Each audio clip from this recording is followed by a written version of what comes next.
हर क़िस्म जी तारीफ़ अल्लाह रब्बुल आलमीन जे हक़ में।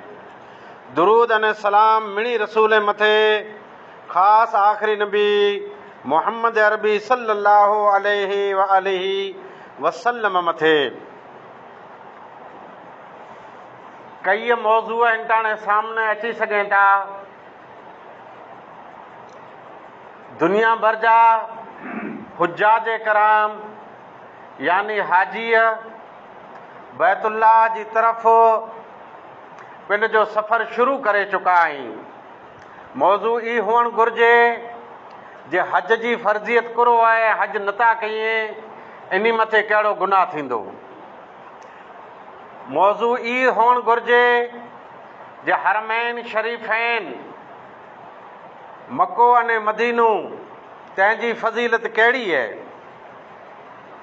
दुनिया भर में मुस्लमान क़ुर्बानी जा जानवर गिने पिया।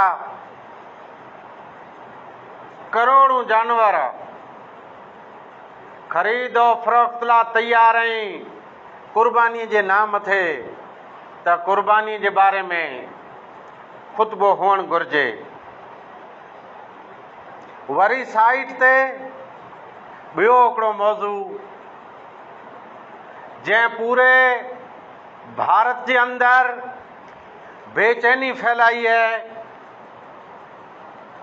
हर हिंदुस्तानी कंहिं पण इलाइक़े जो अथवा कंहिं पण धर्म जो होए, इन जे मन में हिकिड़ो ज मौज़ू आहे, युद्ध युद्ध युद्ध।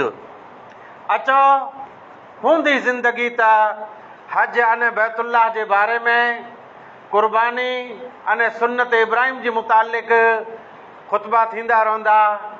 पण अॼु थोरो खनि युद्ध जे बारे में आके साम्हूं जुमे जो ख़ुतबो थी वञे। हर मुंदे लाइ पहिरीं क़ुरान मजीद जी आयत अल्लाह ताला फरमाए थो, इन इद्दत शुहूर इंदल्लाह इतना शहरन फी किताबिल्लाह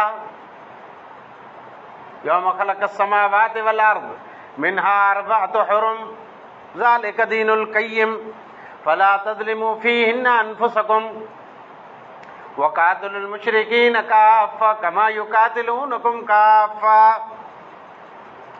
महीना तंहिंजी तादाद अल्लाह जे नज़दीक, अल्लाह जे किताब जे अंदरि, लोहे महफूज़ जे अंदरि 12 महीना आहिनि।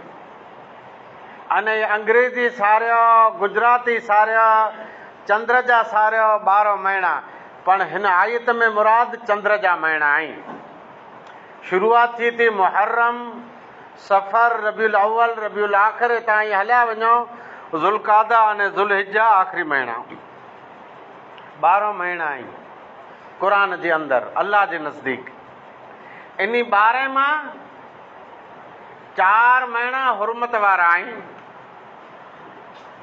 उन ॾींहं वटा जिन ॾींहुं अल्लाह ताला ज़मीन व आसमान खे बनाए। इन महीने में ऐं ज़ुल्म न कया पिंड जी जान ते। सॼी आयत जो ख़ुलासो 4 महीना हुर्मत वारा आहिनि, यानी इज़त वारा आहिनि, एहतराम वारा आहिनि। हालांकि मड़े महीना इज़त एहतराम वारा, पण 4 महीने में उहो इज़त ऐं एहतराम आहे जेको ॿिए महीने खे हिन महीने पाछड़ रखियो हुयो, हीउ महीना अॻड़ आया आहिनि। न आई ॻाल्हि सम्झ में। टूक में इन 4 महीने में जंग करणु, वेड़ करणु, लड़ाई करणु, झगड़ो करणु बंदि। ही 4 महीना आई कया, 3 महीना लगातार आहिनि। हिकिड़ो उहो महीनो जेको चंद्र जे हिसाब से 11 महीनो आहे, ॿियो चंद्र जे हिसाब से 12, टियों चंद्र जे हिसाब से पहिरियों महीनो थियो मुहर्रम जो महीनो, 12 थियो जंहिंजे अंदरि पां क़ुर्बानी ॾियूं था अने हज पढ़ाजे थो, 11 हज जो मोकिलो महीनो जेको हिनटाणे जारी आहे। हिन आयत जे मुताबिक़ इस्लामी कमांडर, इस्लामी गाज़ी, इस्लामी सिपाही जंग की न कंदो हिन महीने जे मुताबिक़, कीअं त अलाह मना कयईं। पहिरीं क़ुर मजीद जी आयत, इहा आयत शुरू में ईअं ज ॾसे थी जे हिन महीने में जंग बंदि रहंदी। अने ही मौज़ू तमामु भारी मौज़ू आहे, तकलीफ़ कुरेजी थिए थी। अहले ईमान, अहले इस्लाम जंहिं वटां ठाहे मोह पिंड जो नथो धूचे, उहा व्हाट्सएप ते कुरो जलाणे ख़बरूं फैलाए पियो, जंहिंखे न मुए जी ख़बर आहे न जीअरे जी, जंहिंखे घर में पण आकाए में पुछे नथा जे ही कमु असीं तुंहिंजी मर्ज़ी से कयूं कीअं थिए, उहा विझी पान की मोह में न व्हाट्सएप ते हलाए पियो जे हिते हीअं थियो, हिते हीअं थियो। शरीयत जी नज़र में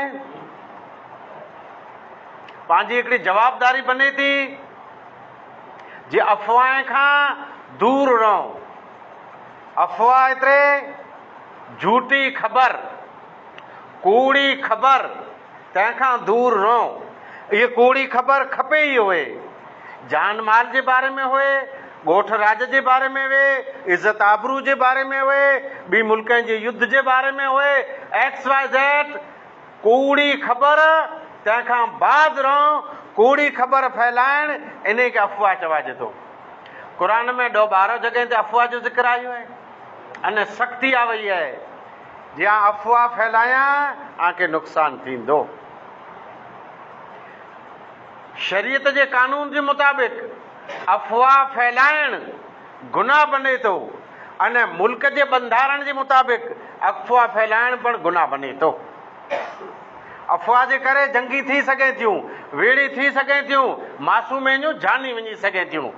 लिहाज़ा क़ुर जो उसूल अने दस्तूर, या अय्युहल्लज़ीना आमनू इन जाअकुम फासिकुन बिनबइन फतबय्यनु अन तुसीबू कौमम बिजहाला फतुस्बिहू अला मा फअलतुम नादिमीन। ऐ मोमिनो, अल्लाह पांखे चए थो, अहले ईमान खे चए थो, इन जाअकुम फासिकुम बिनबइन, कोई फासिक फाजिर आते ख़बर पुॼाए त ईअं न जे पेट में हज़म न थिए, ठका ॿिए ते, ऐं उनजी तहक़ीक़ कयो, अने तहक़ीक़ जी सलाहियत न आहे, तव्हांखे अॻियां ॻाल्हि वधाए जी ज़रूरत न कई खपे। इहे खुला ऐं व्हाट्सएप ते खोटियूं ख़बरूं फैलायो था, माण्हूअ खे तंग कयो था, क़ौम खे बर्बाद कयो था, पिंड जी आख़िरत वञायो था, ॿिए जो चैन अमन सुकून वञायो था। इन जाअकुम फासिकुन बिनबइन फतबय्यनु, आते ॻाल्हि पुगी ऐं तहक़ीक़ कयो, छाणी हड़ो, कूड़ सच कढो, तंहिंखां पुठियां अॻियां हलायो, न त आ मथे कहिड़ो भार आयो जे हरू भरू ॿिए ते ॻाल्हि पुॼाइणी। अफ़वाह हिकिड़ी जंग में आप सल्लल्लाहु अलैहि वसल्लम मौजूद हुआ।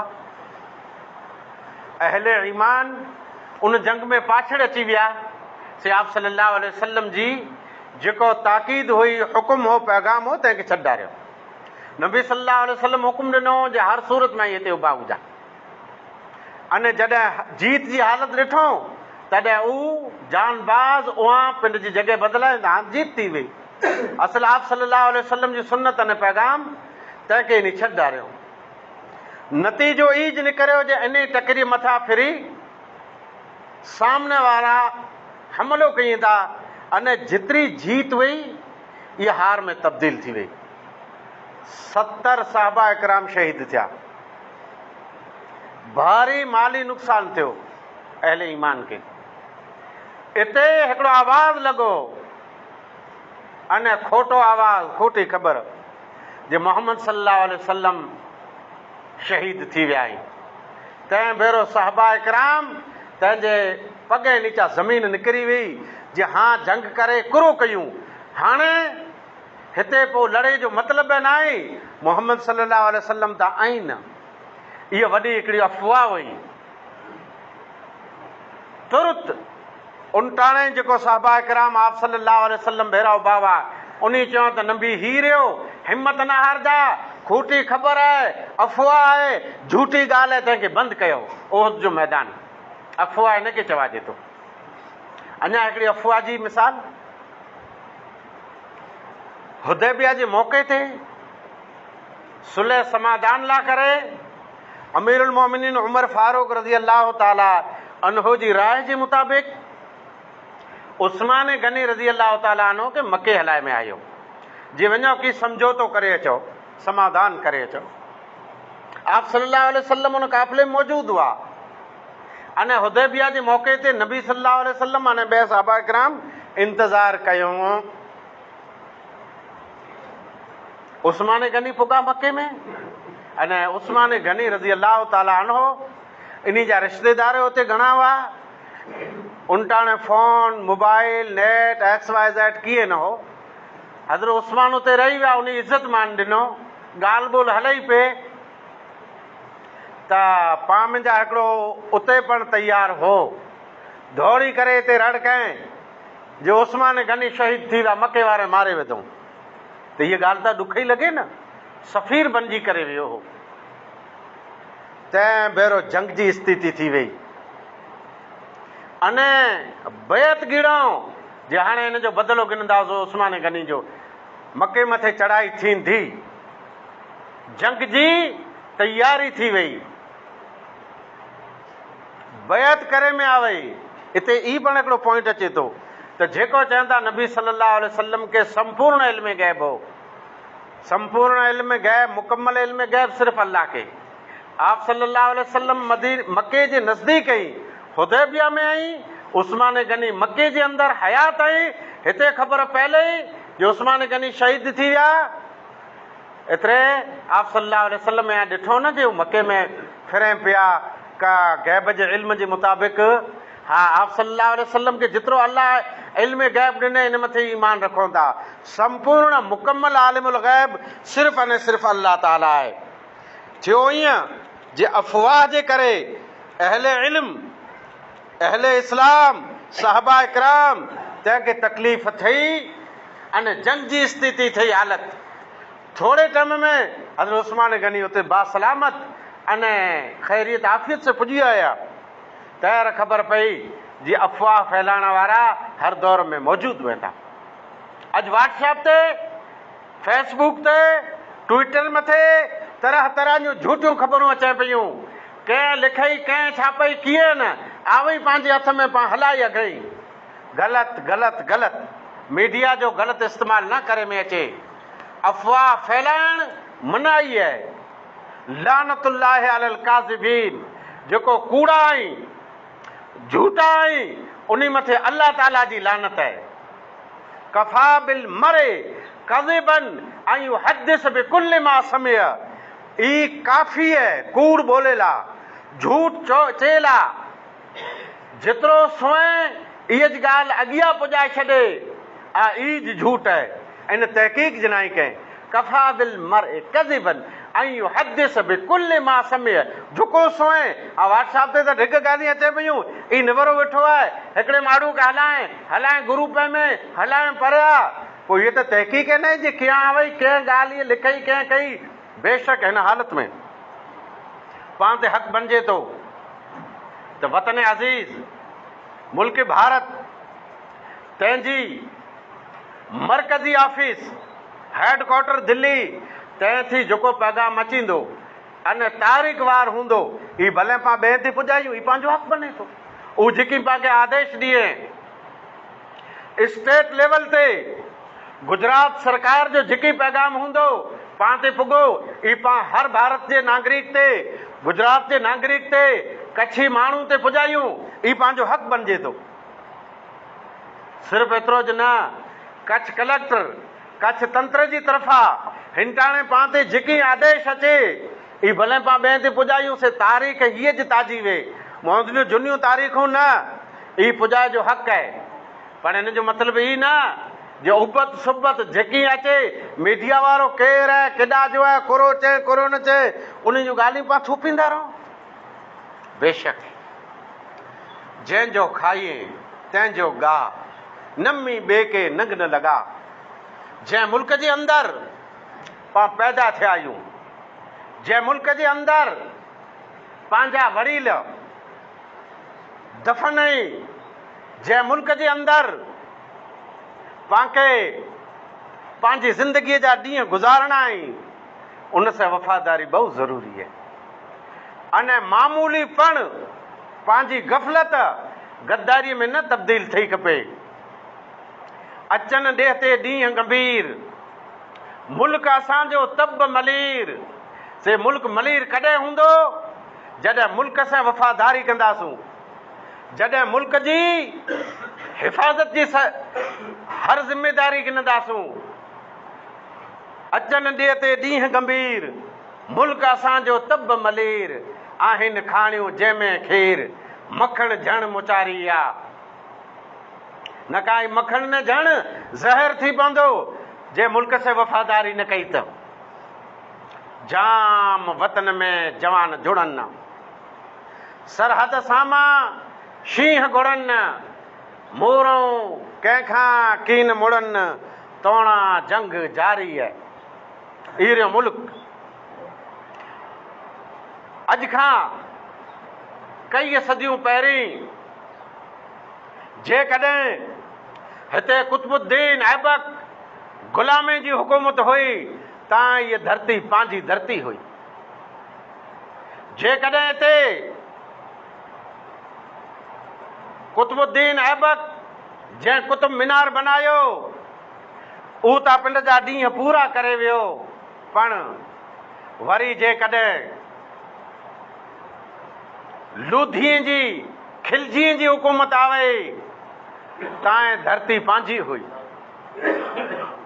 जेकॾहिं तुगलकनि जी हुकूमत आवे तां धरतीअ जा धणी पां हुआसूं।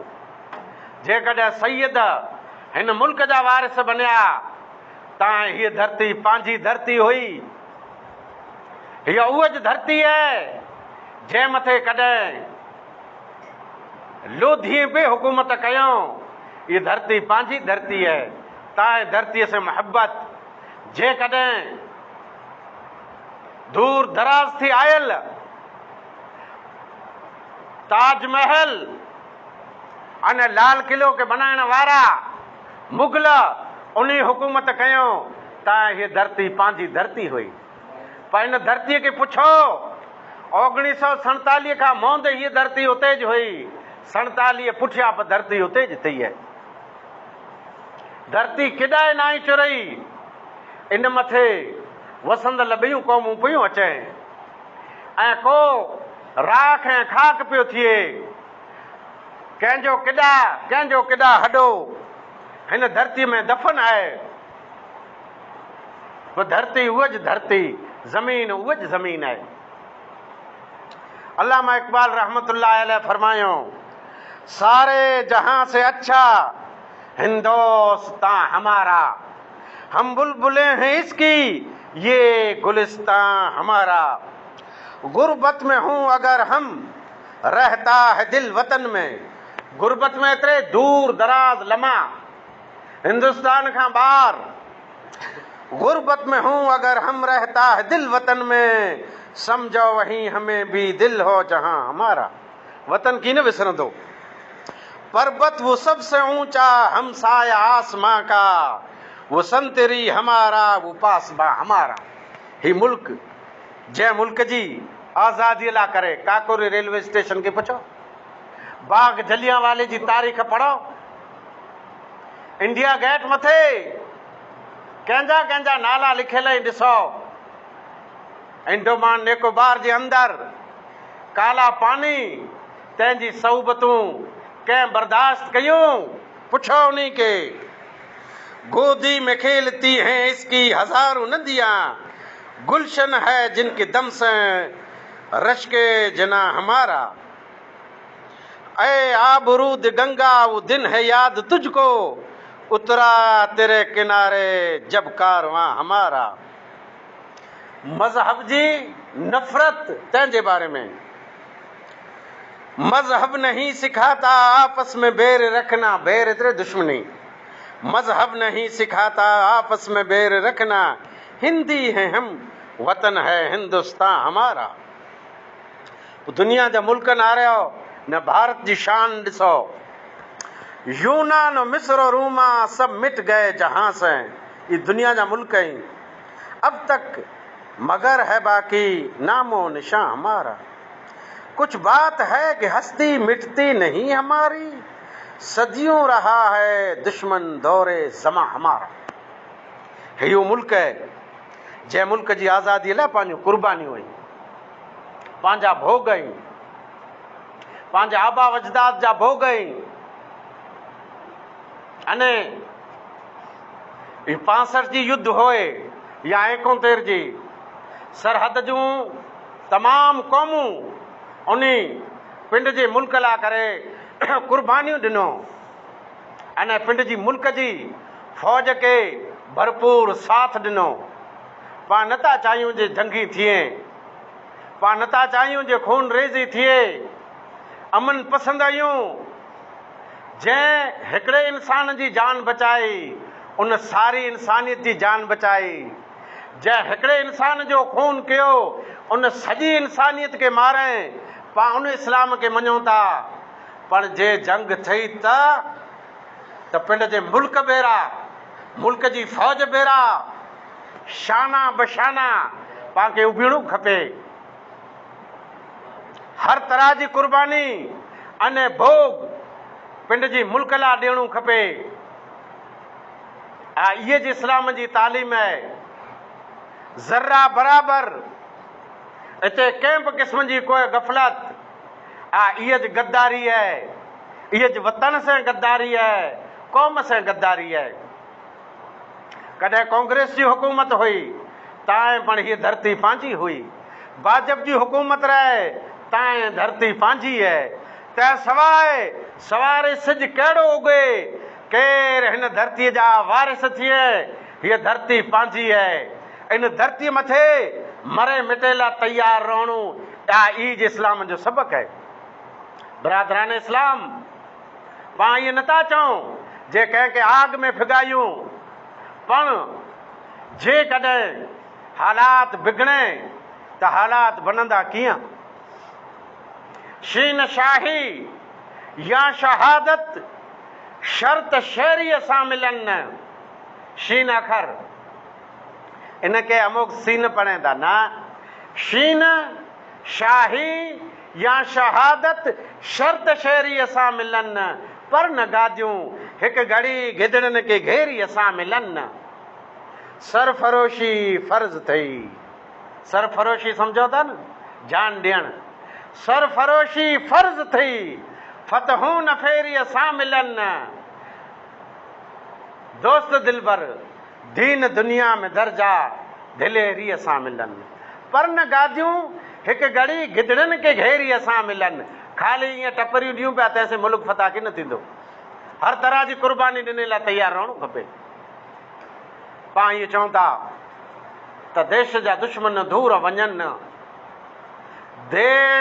देश जा दुश्मन दूर वञनि, पाणीअ जे मिंज पूर वञनि, नैणनि जा त नूर वञनि। दिलि दगा जिन धारी आहे, जंहिंजूं दिली ख़राब, दिली जा इरादा ख़राब, उन खे पाण अल्लाह बर्बाद कंदो। वाखिर दवाना अल्हम्दुलिल्लाहि रब्बिल आलमीन। अच्छा लगा हो तो वीडियो को लाइक करिएगा और चैनल को सब्सक्राइब करिएगा। तो इंशाल्लाह फिर मुलाकात होगी। दुआ में याद रखिएगा। अस्सलामु अलैकुम व रहमतुल्लाहि व बरकातहू।